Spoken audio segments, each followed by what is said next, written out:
squad-level tactical games have become more popular than ever. Some of these, like EA's SEAL Team, are serious, complex strategy exercises, while others, like Virgin's Cannon Fodder, are simpler and more amusing, though still retaining an element of strategy. It's into this latter camp that Theater of Death, a new Psygnosis title, falls. It's kind of a cross between a strategy game and a third-person shooter. In Theater of Death, you control platoons of 5 soldiers from an isometric view in real time. The mission objective is usually simple: kill the enemy. The guy in green is the platoon leader.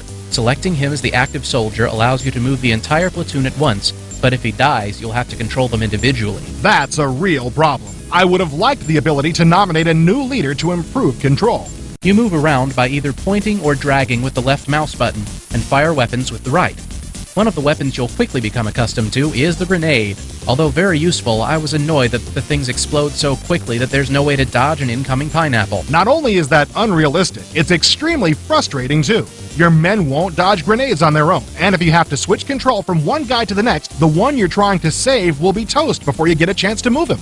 This large-scale map is where you'll choose the next mission to play. The map is divided into 4 segments by terrain type. The grassland, desert, and snow areas each contain 15 missions, and the lunar terrain houses 5 next-to-impossible scenarios for the truly deranged. The flags indicate which missions have been done and which lie ahead. White flags indicate available missions. I liked the fact that you can always choose between 3 missions. It helps keep the game moving if you find a mission you can't get by. And you don't have to complete all the missions to progress to the next terrain type, so if you have a mental block on one mission, you won't miss the rest of the game. On some missions, you'll have helicopters available to you. These are great fun and are armed with missiles as well as machine guns. Still, I found it a little odd that getting hit with a machine gun caused my copter to back up and even flee on occasion. Picky, picky, picky. Helicopters always flinch when they're shot with a rifle. Where have you been? As you progress through the missions, you'll gain some new weapons like the flamethrower. Although this device is handy for burning down trees to clear your path, their limited range limits their effectiveness in person-to-person combat. Fire is still cool, but M16s shoot much farther. That makes them much more desirable than the flamethrowers.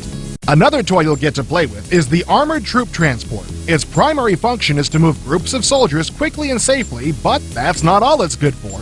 Although it has no weapons, you can drive it over enemy troops and reduce them to a tactically useless bloody smear. Now that's my kind of tactic.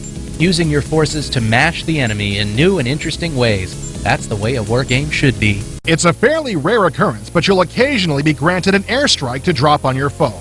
This is a good way to safely wipe out a large chunk of the opposing forces if you're severely outnumbered. You'll have to use this feature wisely, as this luxury is in short supply. I was kind of disappointed with this. It works fine, but the graphics of the airstrike could have been better.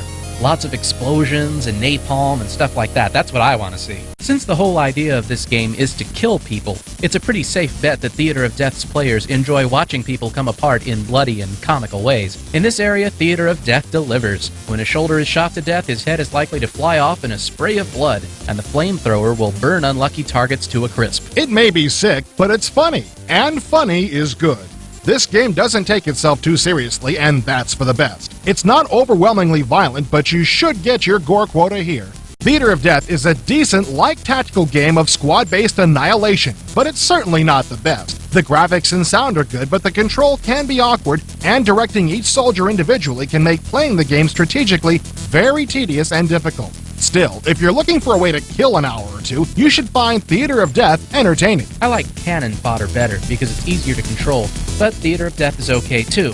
Tactically, it's a little more involved than Cannon Fodder, so fans of more traditional war games will probably like it better. It's not a major revelation, but it kept me entertained.